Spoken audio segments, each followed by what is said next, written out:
This is Dr. Gary Yates in his lecture series on the Book of the 12. This is lecture number 23 on Obadiah.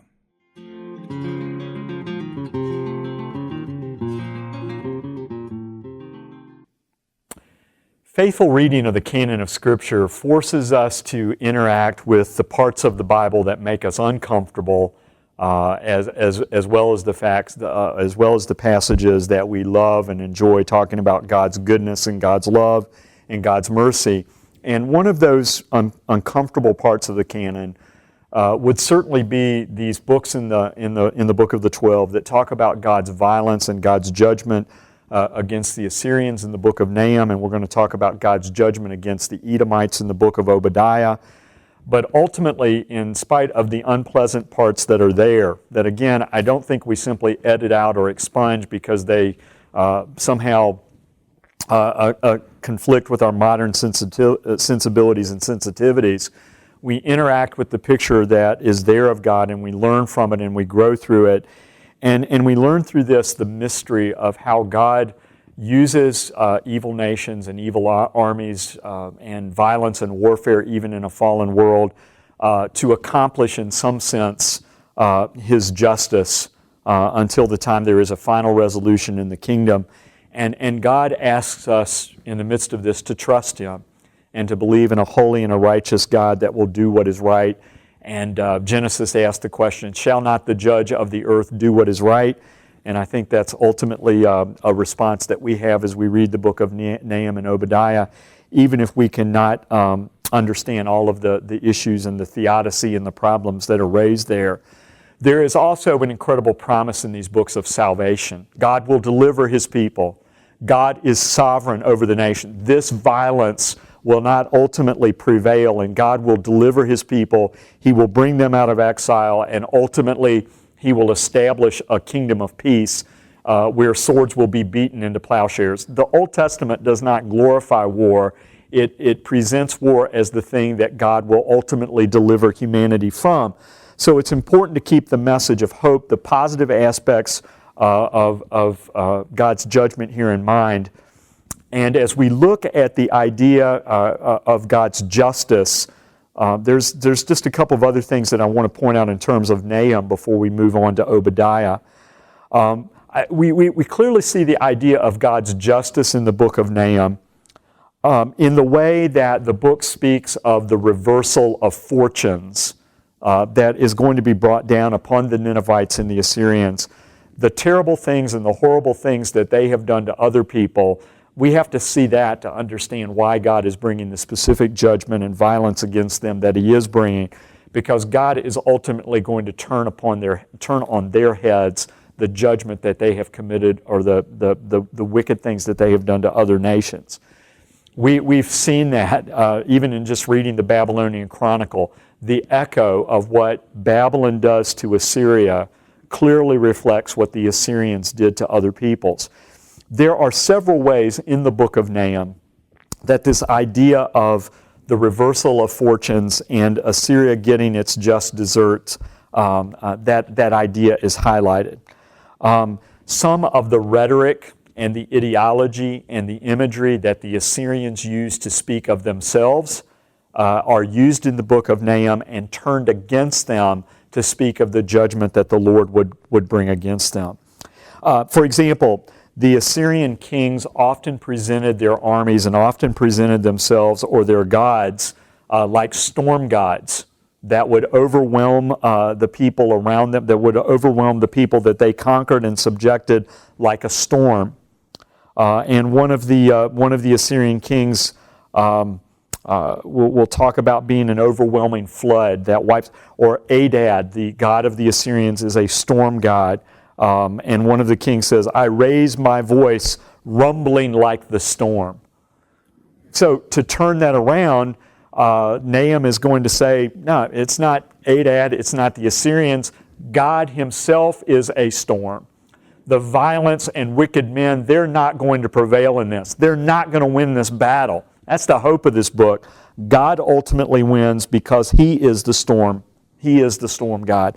And in the same way that the Assyrians have come against Israel and Judah and the other nations as a storm, that's the way God is going to act against them. Verse 4 of chapter 1 says that God as the warrior rebukes the sea and makes it dry. He dries up all of the rivers. Bashan and Carmel wither. The mountains quake before him. The hills melt. The earth heaves before him, and the world and all who dwell in it. So the Assyrian kings would often talk about defeating their enemies just by the roar of their voice.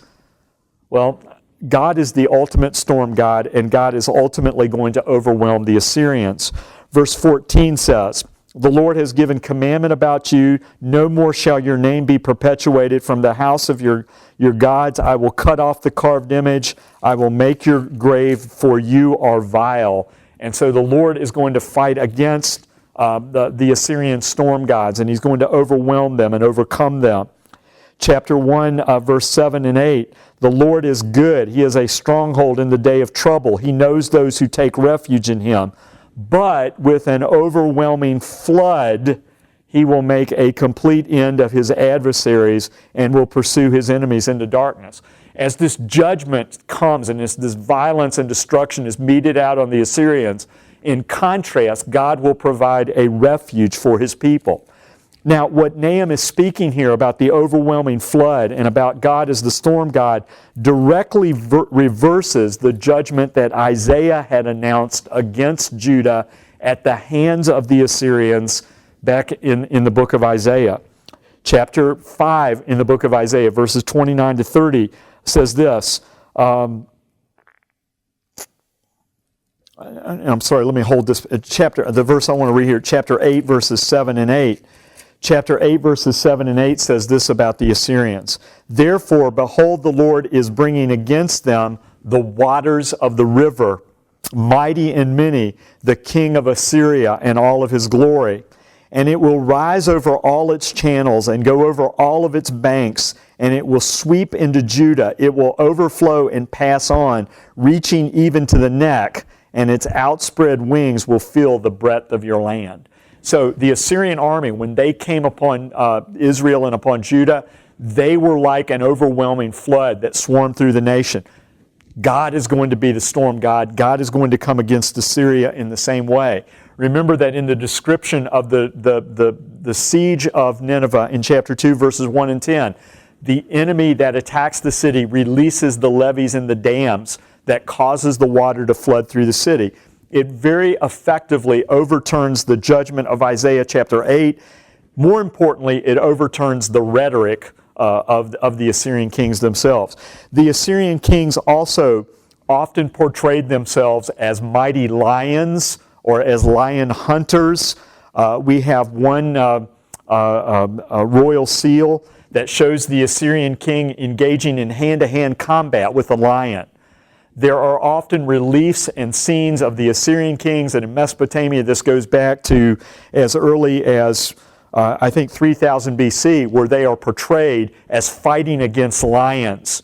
And the king, being this great lion hunter, spoke of his ability to protect his people against whatever armies or whatever natural enemies might have attacked. The king was able to protect and deliver. And so at the very center of this book, remember that there is a taunt against the fallen lion. The city of Nineveh has been like a lion's den. And the king has gone out and he has ripped and he's torn his prey and he's brought that prey back to Nineveh. Often the enemies of the Assyrians were brought back to the city. They were paraded there, and then after they were tortured, they were executed.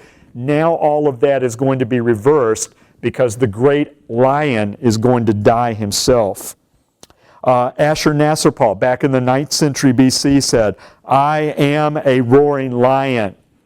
And so again, it overturns the Assyrian rhetoric and talks about the fact that God is going to make things right. Now, here's the passage from Isaiah 5 that I wanted to read earlier. The Assyrian army, their roaring is like a lion.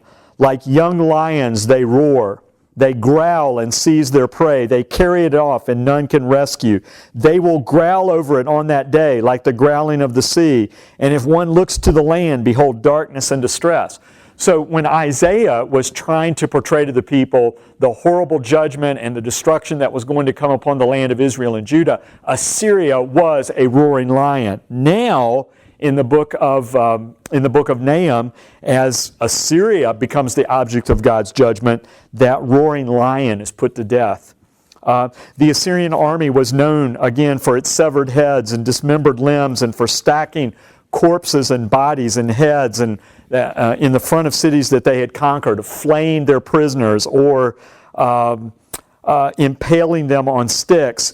Now, those piles of corpses and the bloodshed and the violence, now this is going to be inflicted. There is going to be a reversal of fortunes. And so we read about this in verse 3 of chapter 3. Horsemen charging, flashing swords and glittering spear, hosts of slain, heaps of corpses, dead bodies without end, they stumble over the bodies. So the Lord is going to make things right. There is a reversal of fortune in the book of Nahum, and ultimately what Nineveh has done to other nations is going to happen to them. All right, this idea of divine justice and God executing that and carrying that out also stands behind the message of judgment that we have in the book of Obadiah dealing with the Edomites who had been Israel's enemies throughout their history. So the message of Nahum, God is going to deal with Assyria. God is going to judge them for their atrocities against the nations. The message of Obadiah is that God is going to judge the Edomites for their pride and for their involvement in the Babylonian attack on the city of Jerusalem around the time of the Babylonian exile. Now, a couple of things about historical setting and historical background. Obadiah is placed near the front of the book of the 12. And the time of the book of Obadiah, there are several different proposals about this. It has been dated as early as the 9th century BC, and part of the problem here is that we have a number of different conflicts between Israel and Judah and the Edomites that continues throughout their history. It has also been dated as late as the 4th century BC, which is the time when Edom was finally driven out of their land by the Nabatean Arabs. Okay, so there's a wide range here. Do we date this from the 9th century to the 4th century? And some people have looked at this and have seen the fact that it's near the beginning of the book of the 12 and have seen that as an argument for the earlier date. But I think what we have going on here is that the book of Obadiah has been placed in the book of the 12 in its particular location for thematic reasons. At the end of the book of Amos, there is mention about God restoring the fallen booth of David so that they might possess the remnant of Edom. That provides a link word and a catchword that leads us into the message of Obadiah and the word of the Lord and the message of God and the oracle that God has concerning the fall of the Edomites. So there's questions about the date and the setting of this. There are even questions about the identity of Obadiah himself. The name simply means a servant of the Lord, and I believe that there are 13 different individuals in the Old Testament that are known by the name Obadiah. It's a common name. Probably the most famous of these is the advisor of Ahab, whose name is Obadiah. And the interesting thing about him is that Ahab was the most wicked, awful, ungodly king that Israel ever had, and yet his chief advisor, Obadiah, was a servant of the Lord who helped to protect the prophets of the Lord. Some have suggested that the Obadiah that we're talking about here was that particular Obadiah. However, we probably are looking at a prophet who ministers during the time of the Babylonian crisis. And so the time and the setting, Obadiah is another one of these Babylonian prophets in the book of the 12, in spite of where the book is located. The Edomites were involved in attacks against Judah while Nebuchadnezzar was bringing Judah into submission. And what was happening here is that the Edomites looked at the Babylonian invasion of Judah, and as they were conquering Jerusalem, they looked at this as an opportunity to take territory away from Judah down in the south where these two countries bordered each other. Edom took advantage of Judah's weakness as an opportunity perhaps to regain territory that they had initially lost at some point to Judah. All right, archaeological evidence confirms that this kind of conflict was going on between Edom and Judah during the time of the Babylonian crisis. Letters and inscriptions and ostraca from the city of Arad, which was an important fortress in the south, indicate that the military commanders that were there realized that they were going to have to deal with the with the Edomites. And so the Edomites joined with the Babylonians in helping to inflict punishment on Israel, on Judah, but they also look forward to this as an opportunity to regain and to take back territory. So that is, in all of the conflict that is going on between Obadiah or between Edom and Israel throughout their history, that is the conflict that the prophets especially are going to focus on. The fact that as the Babylonians were bringing about the destruction of Jerusalem, Edom used that as an opportunity to advance their own advantage and their own cause. So the book of Obadiah is written to the discouraged and maybe in some sense the cynical people who are living in exile, again to remind them that God is ultimately going to save His people. God will ultimately deliver them. God will deal with their enemies. This defeat that has been inflicted upon them is not because the gods of these other nations are superior to them. God has used these nations to judge them, but God will also defeat them, and God will ultimately destroy them. So there are a number of passages in the Old Testament prophets that talk about Edom's participation in the Babylonian invasion and onslaught of Judah, and that being the basis of their judgment. I believe that that's probably the setting and the background that we should see for the book of Obadiah as well. The book of Obadiah, a number of verses in the book of Obadiah are almost exactly the same message that we have in the book of Jeremiah, in the oracles against Edom that are found in Jeremiah chapter 49. And so there's a connection between the message that Jeremiah preached against Edom during the time of the Babylonian crisis. It's very closely paralleled by the message that Obadiah preaches in his book as well. And again, we don't know exactly the explanation of why this happens. Does Jeremiah borrow Obadiah? Does Obadiah borrow Jeremiah? Is there a common tradition? Ultimately, we can't answer those questions, but what we do need to understand is that canonically, these two books do echo each other, and they seem to talk about the same crisis. There are some extremely harsh words of judgment spoken against the Edomites in Psalm 137, and some pretty horrible words here, but we understand where they're coming from when we understand this setting and this conflict a little better. The psalmist says this, "Remember, O Lord, against the Edomites the day of Jerusalem."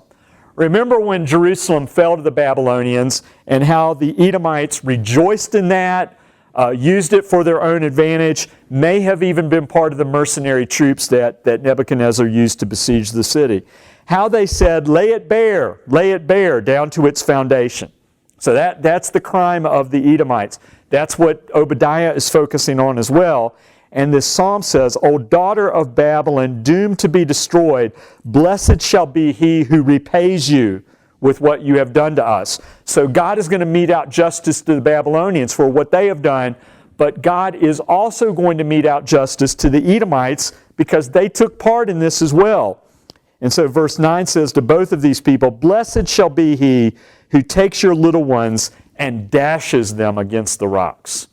Okay, and maybe not a verse that we think about in our devotions too often or want to sing praise choruses about, but God is ultimately going to judge these cities with the same type of military invasion, with the same type of atrocities that they have committed upon the people of Judah. those atrocities are going to be visited upon them. And the people of God look forward to the time when the Lord makes these things right. And so again, in spite of the violence that's here, and in spite of the fact that this is part of the canon, that it's uncomfortable for us, it raises questions with our modern sensibilities and sensitivities as we read the text about violence and warfare and all those things. And there are legitimate ethical questions to raise, but ultimately it's a reminder of God's justice and God's punishment of wickedness and evil, hoping that at some point violence doesn't just keep perpetuating itself. Warfare doesn't just keep continuing. God acts and intervenes to judge those who do this kind of violence so that ultimately one day there will be a kingdom of peace.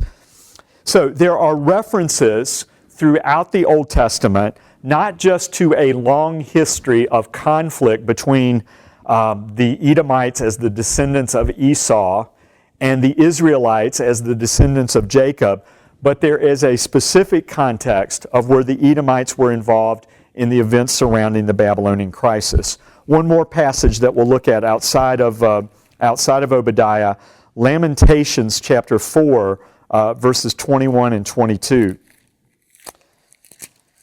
And Lamentations is going to reference the Edomites as well. Rejoice and be glad, O daughter of Edom, you who dwell in the land of Uz, but to you also the cup shall pass. You shall also become drunk and strip yourself bare. The punishment of your iniquity, O daughter of Zion, is accomplished. He will keep you in exile no longer. But your iniquity, O daughter of Edom, he will punish, and he will uncover your sin.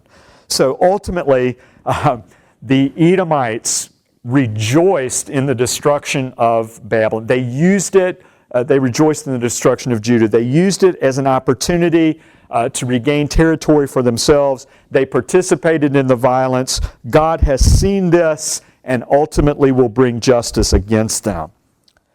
There are other prophetic oracles against the Edomites. We've already mentioned Jeremiah chapter 49, but we also have them in Ezekiel 25, Ezekiel 32, Ezekiel 35, Joel chapter 3. Amos talks about how the fallen house of David will ultimately possess the remnant of Edom, and so this is a recurring theme throughout the prophetic literature. Now, as we look at the specifics of the book of Obadiah itself, there are going to be two specific reasons why God is going to bring judgment against this people. We've already sort of raised this. But the first specific reason, and I think in the first part of the book, in verses 1 to 9, God is going to bring judgment against the Edomites for their excessive pride. God is going to bring judgment against the Edomites for their excessive pride. So we asked the question, well, this was a small nation. Why were they such a proud and proudful people? Well, they were proud because they believed that the geographical features of their land made them invulnerable to enemy attack. It was a mountainous area where they believed that they had a natural fortress and fortification against their enemies. The name Edom, which means something that is red, and it's related to redness, has to do with the redness of the rocks and the mountains that are there. But because of these crags and these cliffs and these mountains, the Edomites believed that they could hide out there and that they were invulnerable to enemy attack. So it says in verse 3, the pride of your heart has deceived you, you who live in the clefts of the rocks. That was the source of their pride. You who live in your lofty dwelling and who say in your heart, who will bring me down to the ground? Though you soar aloft like the eagle, though your nest is set among the stars, from there, and the Lord says, I will bring you down. Okay? Their mountains and their rocks and their cliffs and their crags and their fortresses are not going to protect them because those things are not going to keep the Lord from bringing them down. The Babylonian army is going to encroach there because God will enable them to do this. And part of what you see in the opening verses of the book of Obadiah as it talks about the judgment of Edom's pride is that there is a chiastic structure here where the book begins by talking about the Lord being the one that assaults Edom, verses 2 to 4.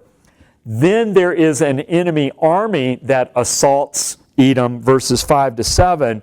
But then we come back in verses 8 and 9 to the Lord being the one who brings this attack and this assault against them. So in verse 8, the Lord says, "Will I not on that day, declares the Lord, destroy the wise men out of Edom and understanding out of Mount Esau? Your mighty men shall be dismayed, O Teman, so that every man from Mount Esau will be cut off by my slaughter." What this chiastic structure does is that it bookends the invasion of the army in verses 5 to 7 with statements that God is the one who is ultimately going to bring them down. So this is going to be the end of the conflict between God and the Edomites, and ultimately this is going to be the resolution of this conflict that has gone on between Jacob and Esau from the very beginning. Remember, there was conflict between Jacob and Esau all the way back in the book of Genesis. And these two brothers are going to rival each other. Jacob is going to steal the birthright from his brother, and ultimately he is going to be the blessed one. When that first happens, Esau resolves that he is going to kill his brother for what his brother has done, and then ultimately they make peace with each other. All right? So part of the reason that God is going to bring judgment on the Edomites is that they have not kept the vow of Esau when he agreed to live in peace with his brother Jacob and the Israelites. And so throughout their history, during the time of the monarchy, there's constant conflict back and forth. David will subjugate the Edomites will attempt to get free. And we see the Edomites constantly involved in attack and murder or violence against the people of Israel and Judah until the time of the Babylonian crisis. God is ultimately going to bring Edom down for their pride. But then also, what we've already talked about is that in verses 10 to 14, God is going to bring down the Edomites because of their treatment of Israel. Verse 10, "Because of the violence that you have done to your brother Jacob, shame will cover you, and you will be cut off forever. On that day you stood aloof, on the day that strangers carried off his wealth, and foreigners entered his gate and cast lots for Jerusalem. You were like one of them. You participated in the pillaging of Jerusalem and the taking away of its treasures. And on the day of the Lord, you were one of the human armies that attacked Judah or that were involved in this. But do not gloat over the day of your brother in the day of his misfortune. Do not rejoice over the people of Judah in the day of their ruin. Do not boast in the day of their distress. Do not enter the gate of my people in the day of their calamity." Verse 13, and the word for calamity there is Edom, which is clearly, I think, a play on the word Edom. The word day is repeated over and over again here to emphasize the fact Judah experienced the day of the Lord with the Babylonian invasion. Edom was a complicit partner in what happened to Judah at that time, and ultimately the day of the Lord is going to come against the Edomites.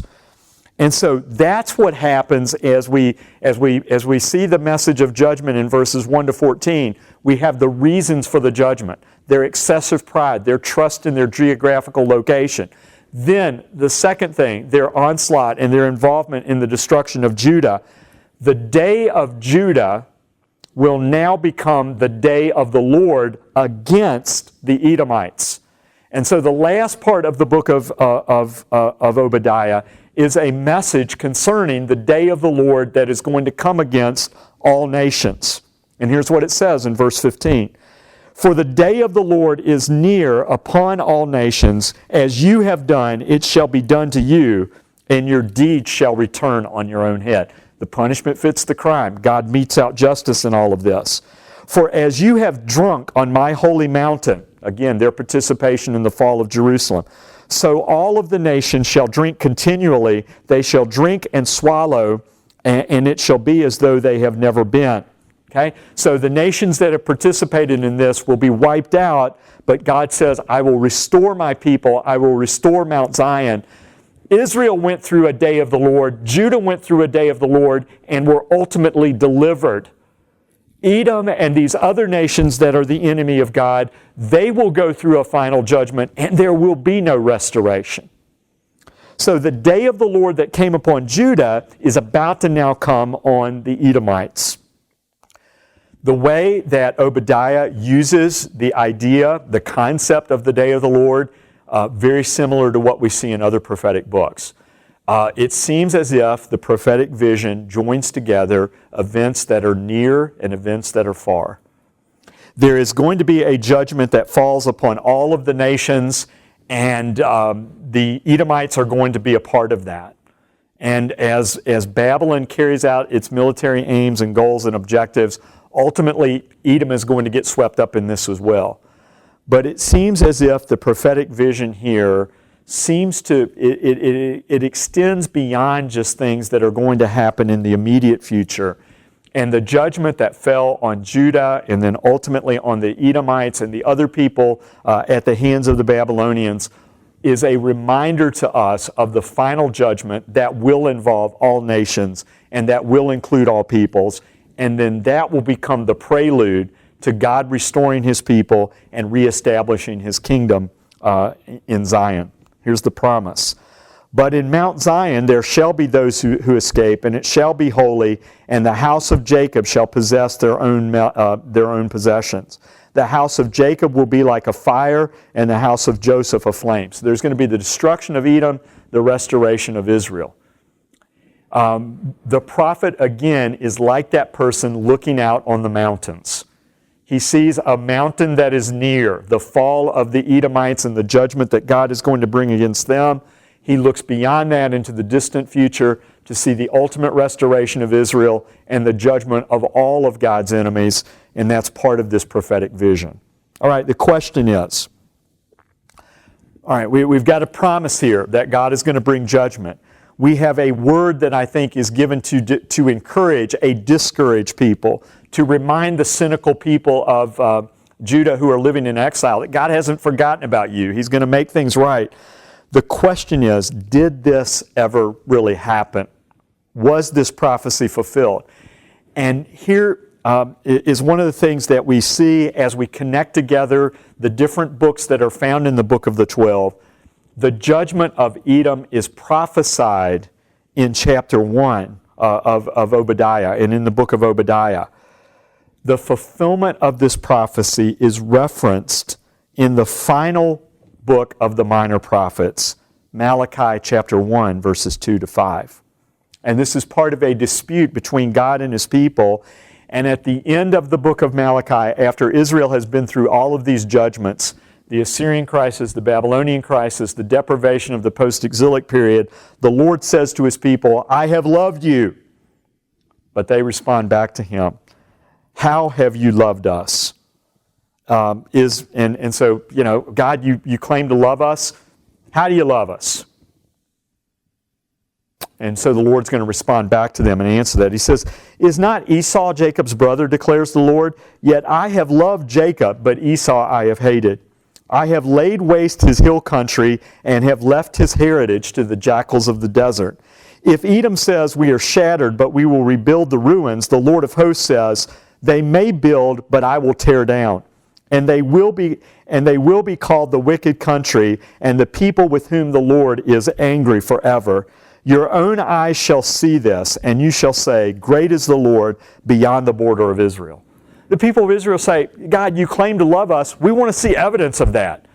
You have pounded us with a series of judgments. How can we know that you love us? And the Lord says, well, I want you to compare what has happened to you with what is going to happen to the Edomites.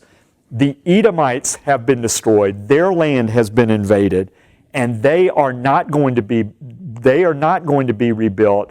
They are not going to be restored. And so the hope for Israel's future, contrasted with the fact that the judgment of Edom was final, is again another demonstration of the fact that the Lord loved and had chosen Israel and Jacob, but ultimately rejected Esau and the Edomites. History is going to confirm that God loved his people. But Malachi is validating for us that the promise and the prophecy that's given in Obadiah, this prophecy did come to pass, and this prophecy was fulfilled. Historically, it seems to happen in two stages.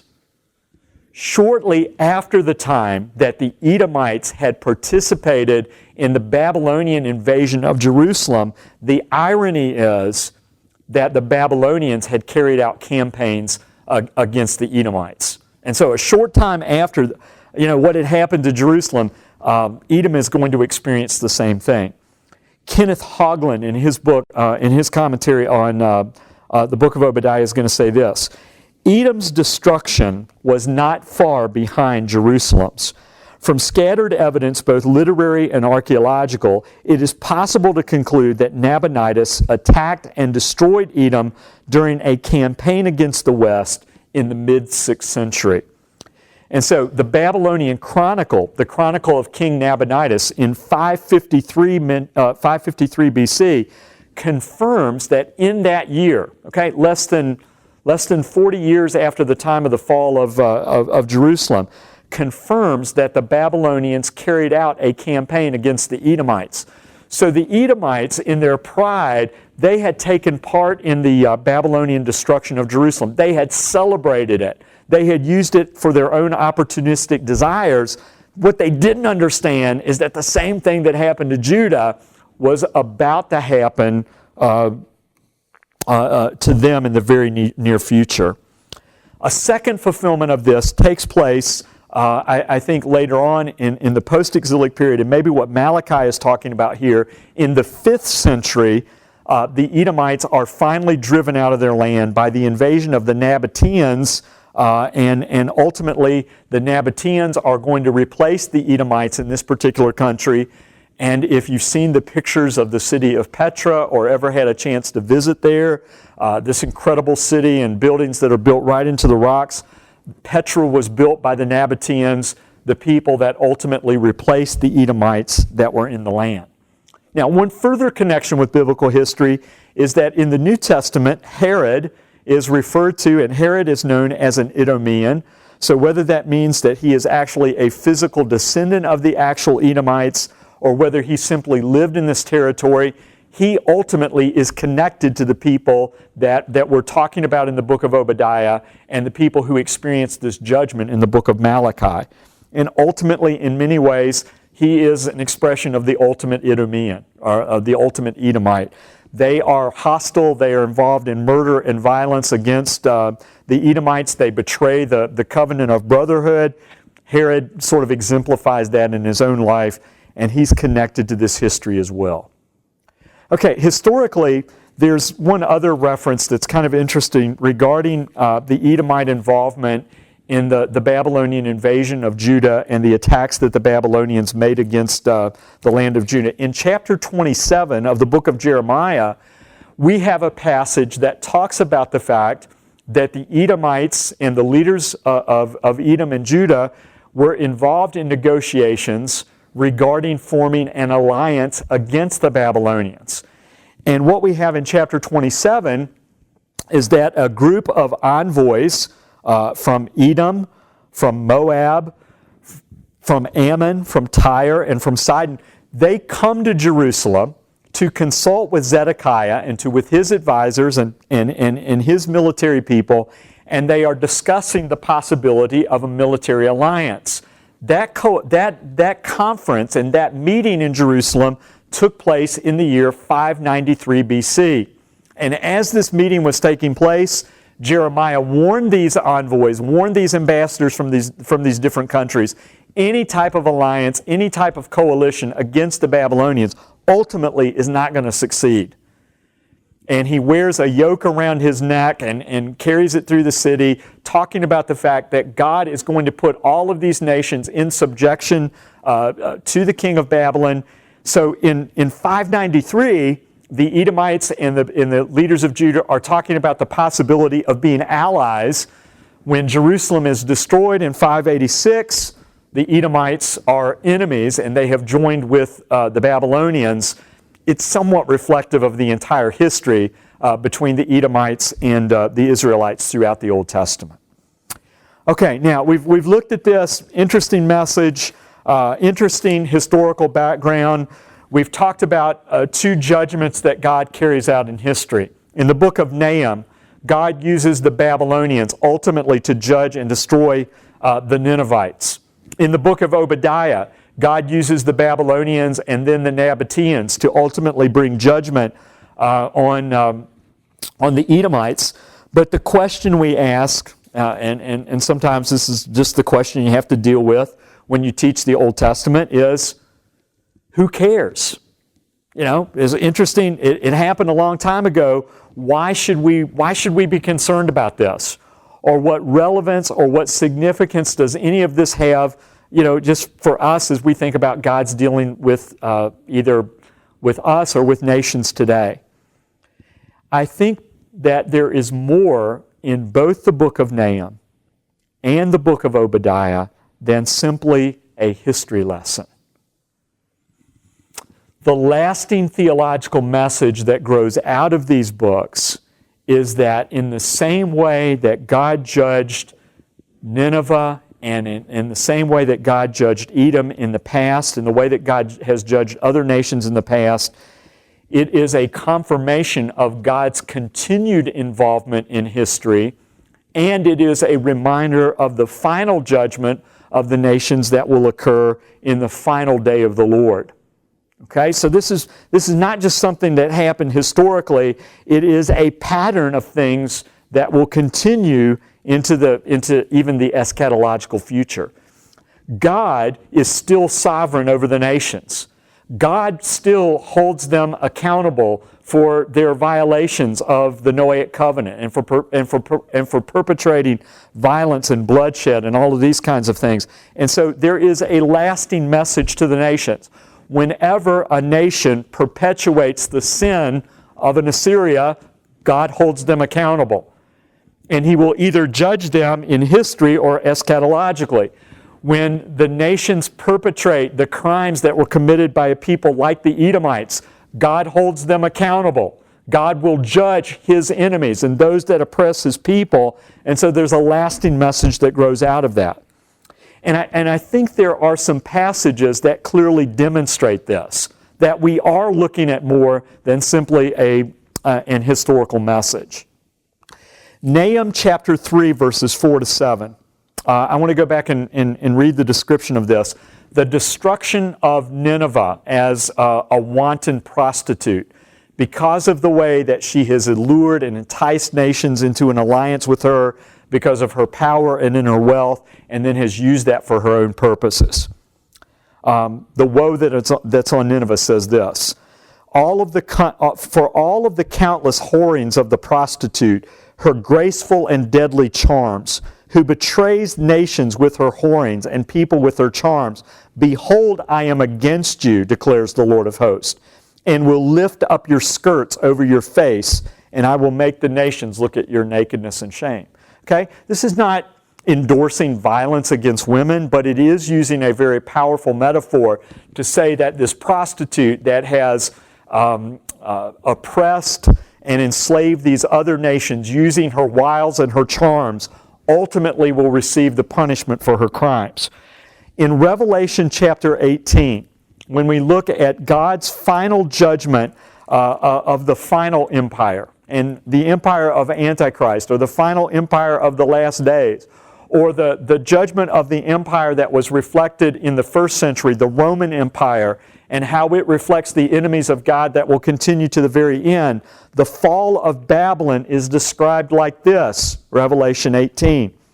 Fallen, fallen is Babylon the Great.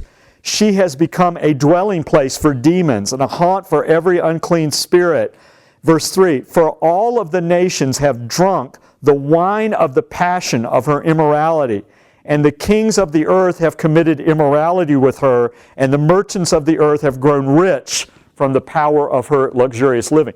The prostitute imagery there is not primarily talking about sexuality. Again, it is talking about a great empire that uses its power and wealth as a pretext for inducing and enticing these other nations and then oppressing them and using them for their own purposes. The judgment of Nineveh historically in Nahum chapter 3 parallels exactly the judgment of Babylon the Great that will take place in the future.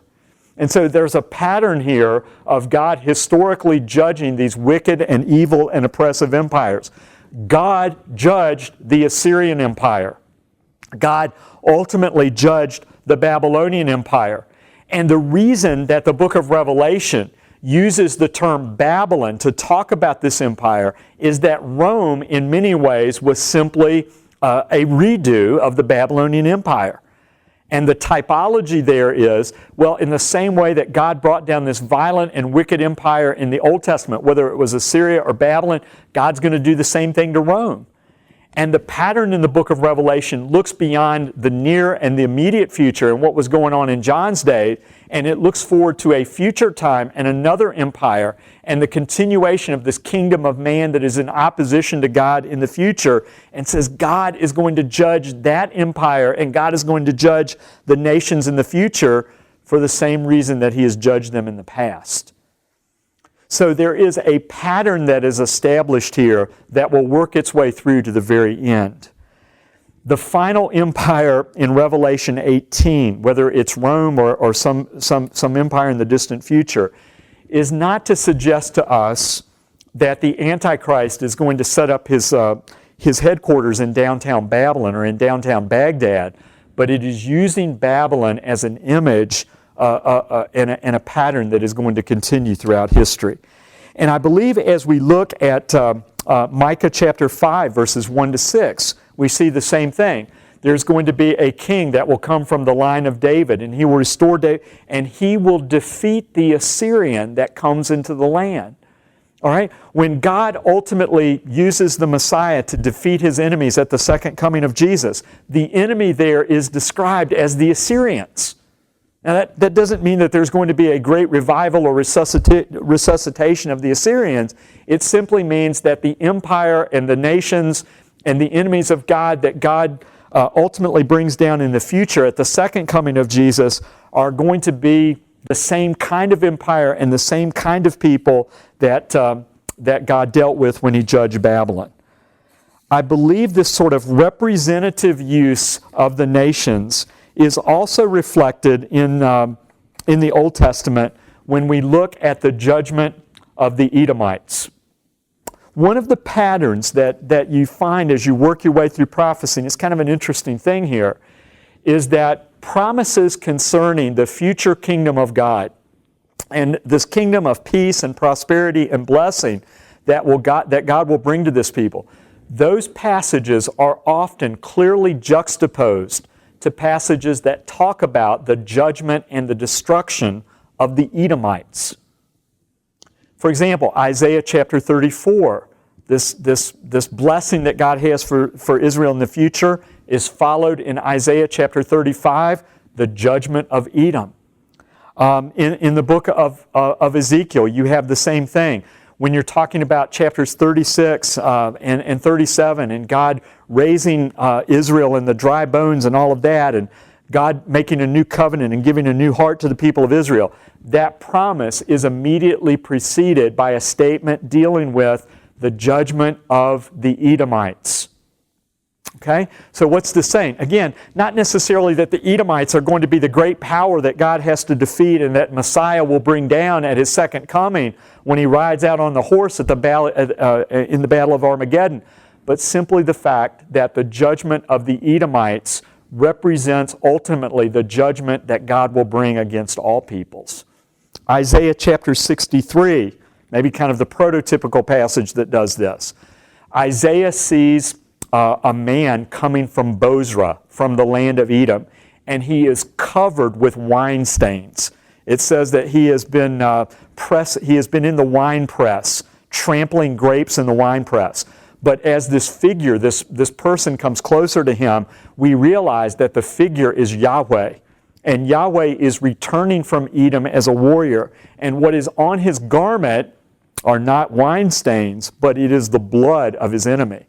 And the judgment of God that God will execute against the enemy nations is compared to trampling these nations in the winepress. Edom is the representative example of that. And when we look at that and we say, gosh, I don't like that image of God. I don't like that. I don't see how that kind of God fits with the God of the New Testament. I don't see how the God of the Old Testament fits with the God who is the Father of Jesus and the love of Jesus. Well, the image that is given us of Jesus when he returns at his second coming is directly taken from Isaiah 63. And now, instead of Yahweh being the one who returns from Bozrah with his garment covered in wine stains, it is Jesus himself who rides out on a warrior to carry out the final judgment of the nations and to destroy them in his judgment. And so the judgment of Edom in the book of Obadiah, the judgment of Nineveh in the book of Nahum is not simply an historical object lesson for us. It is a reminder of the final judgment. All of God's judgments throughout history are a reminder of a greater judgment that is still coming. The prophets remind us that the nations are held accountable to the Noahic covenant in the same way that God judged nations in the 8th century or the 6th century or the 5th century before the time of Christ. God also judges the nations today and holds them accountable for fulfilling the dictates of the Noahic covenant. One final issue and just idea that I want to raise here is that popular treatments of prophecy will often raise the question, are there ever references to the United States in biblical prophecy? And sometimes we'll have a popular book like The Harbinger that will try to take a passage like Isaiah 9 and say, this is a specific prophecy of the judgment of America. There are no explicit passages that deal with the United States in prophecy, but these passages apply to the United States in the same way that they apply to every nation. And so what we often do with prophecy in the Old Testament is we make a terrible hermeneutical mistake. We often, as we read the prophets or hear them preaching, we equate Israel with the United States. And these passages about Israel are ultimately about the United States. That hermeneutical step is a problem for two specific reasons. Number one, it is bad theologically. God had a specific covenant relationship with Israel that he has had with no other nation, including the United States. It is also a bad historical and political metaphor because rather than representing an oppressed nation like Israel, we represent more the powerful nations like Egypt, Assyria, and Babylon. And we may not be an evil empire in the same way as the Assyrians or the Babylonians, but ultimately in the way that we perpetuate their crimes and in the way that we follow their oppression, their violence, their greed, their mistreatment, their injustices, ultimately we will be held accountable to God in the same way that they were. I want to close with a quote from a book that I read dealing with this issue recently, Peter Lythard's book, Between Babel and Beast. And he talks about how we should view America as an empire in light of the Bible. Should we view America as the covenant people of God, or are the United States the people of God, and should they be equated with Israel? I think he gives us some important perspective here, and I want to close with this. He says, inspired by Christian values and by the quasi-Christian ideology of Americanism, America is more benevolent than many great powers. But in the end, we are simply another great power, another nation of the world acting in our own interests while telling ourselves that we have the best interest of the world at heart. Insofar as we want to make the world into our image, we are a Babel. We are not a beast, but we freely consort with beasts if it will serve our political ends. I wonder how long we can stay in this stage without taking on the bestial habits ourselves. For now, though, America stands between Babel and beast. And I think that's a good way of estimating this. So, the message for Christians. Remember that you belong to Jesus first and last. Remember that the church, not America, is the body of Christ and the political hope of the future. Remember that no matter how much it may have served the city of God, America is in itself part of the city of man. Remember that the Eucharist is our sacrificial feast. American churches have too long discipled Christians in Americanism, and that makes Christian involvement in the American polity far smoother sometimes than it ought to be. Churches must repent of our Americanism and begin to cultivate martyrs, believers who are martyrs in the original sense of witness and the latter sense of men and women ready to follow the Lamb all the way to an imperial cross. The message that God gives us about Assyria and Edom in the books of Nahum and Obadiah, respectively, are not just historical lessons. They are powerful expressions of God's dealing with the nations and a reminder of the ultimate justice that God is going to bring against all evil, all violence, and all resistance to His kingdom rule.